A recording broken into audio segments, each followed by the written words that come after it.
Hello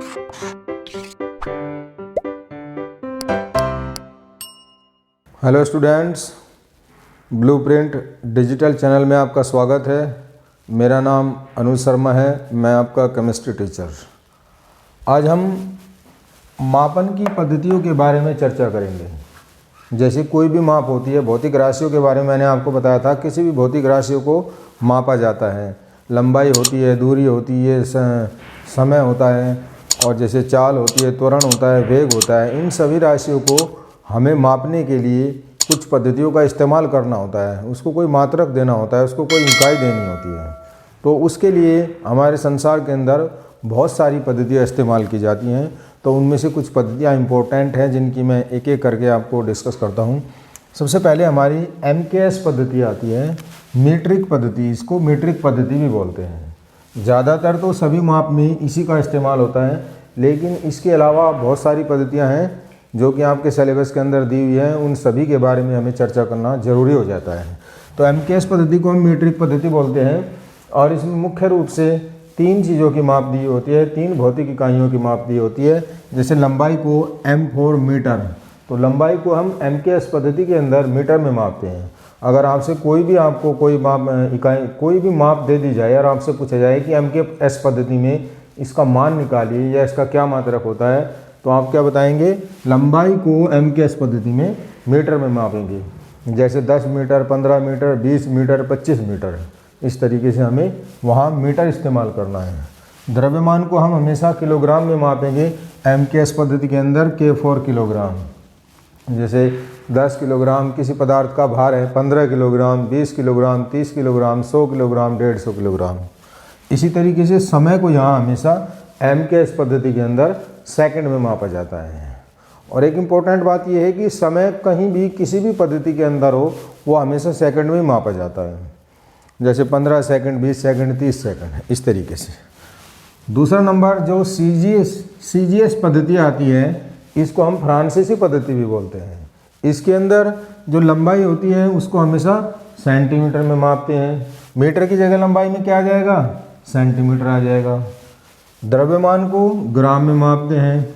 MKS में द्रव्यमान को किलोग्राम में मापा गया, तो CGS में ग्राम में मापा जाएगा।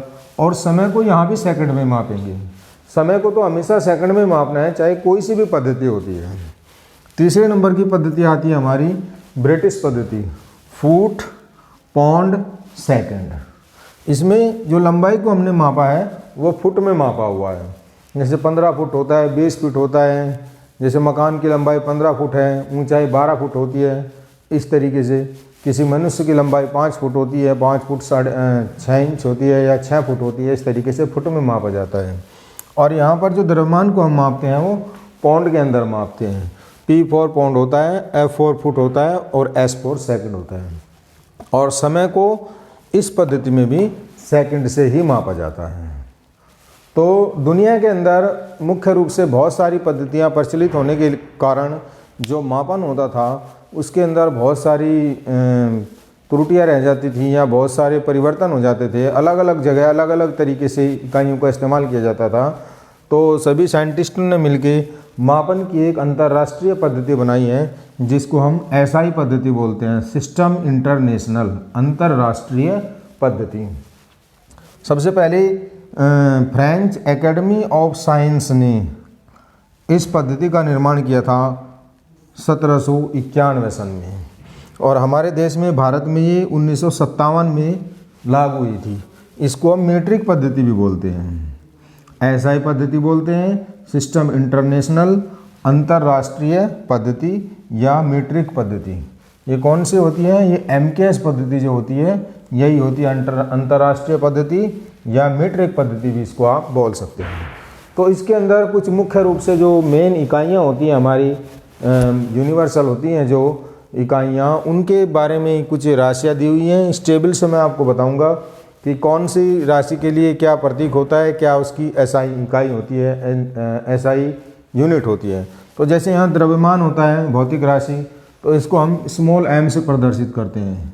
इसका मतलब होता है मास, M4 मास। तो इसको प्रतीक क्या दिया जाता है? द्रव्यमान को m। तो जैसे आपको कोई भी आगे हम किसी चैप्टर में न्यूमेरिकल सोल्व करेंगे तो आपको दिया गया है कि किसी पदार्थ का द्रव्यमान 10 kg है या 10 ग्राम है, तो आप द्रव्यमान को किससे प्रदर्शित करेंगे? स्मॉल m से। समय को हमेशा स्मॉल t से प्रदर्शित करेंगे, t फॉर टाइम, और इसकी इकाई सेकंड होती है, और इसको हम किस तरीके से प्रदर्शित करते हैं? s से प्रदर्शित करते हैं। और द्रव्यमान की इकाई किलोग्राम होती है, इसको किससे प्रदर्शित करते हैं?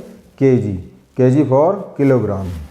यहाँ पर लंबाई जो होता है, लेंथ, इसका जो प्रतीक होता है वो हम स्मॉल m रखते हैं, और SI इकाई के अंदर जो हम इसकी इकाई का प्रदर्शन करते हैं वो मीटर में होता है, उसको हम स्मॉल m से प्रदर्शित करते हैं।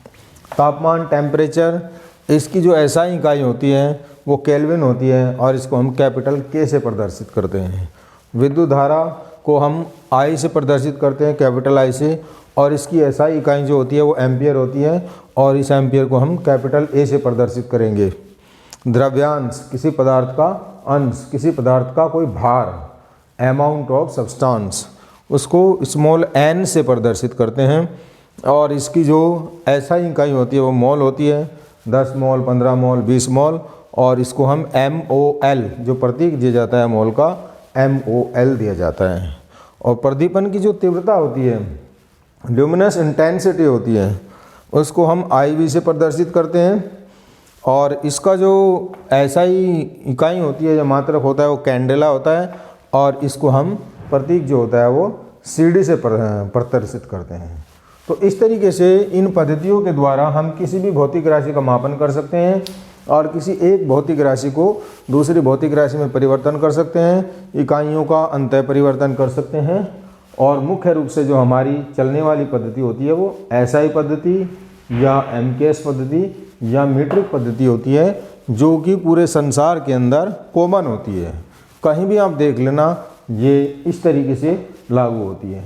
तो ये इकाई और इनके मात्रा की आपको अच्छे से आने चाहिए, अच्छे से याद होने चाहिए। आगे हम न्यूमेरिकल सोल्व करेंगे, तो इन्हीं की सहायता से किसी भी पदार्थ का हम मापन या इकाई इस्तेमाल कर सकते हैं। स्टूडेंट्स, अगर आपको ये वीडियो हमारी पसंद आई है तो इसको आप अपने दोस्तों के साथ शेयर कीजिए, ज़्यादा से ज़्यादा हमारे चैनल को सब्सक्राइब कीजिए, और अगली वीडियो में हम नया टॉपिक लेके फिर आपसे मिलेंगे। धन्यवाद।